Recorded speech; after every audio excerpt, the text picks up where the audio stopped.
Говори за себе си 1 минута. Боже, какво да говоря? Ами не знам какво да говоря 1 минута като начало. Аз мога да говоря много повече от 1 минута, защото съм супер скромен човек и мога да говоря с часове за скромността си. Това прозвуча супер тъпо.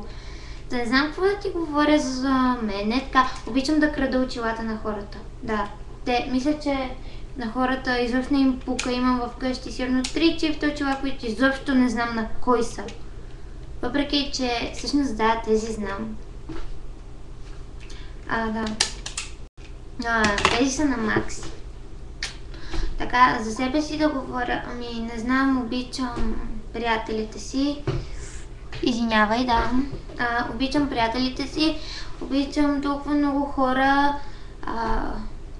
Мразя хейтърите. Да, защото се хейтват. Да, ужасни са. Не мога без хората, които обичам, въпреки че да, наскоро загубих супер важен човек за мен. И сами си правете изводите. И да, и ми е супер мега гадно.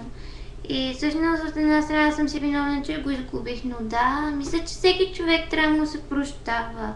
И не знам защо ви пълня главите с глупости, просто никой не иска да ме слуша. Защото на абсолютно всички вече им е писнал от моите интриги, да.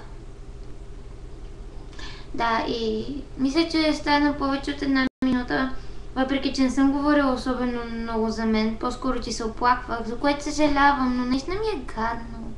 Да, чао.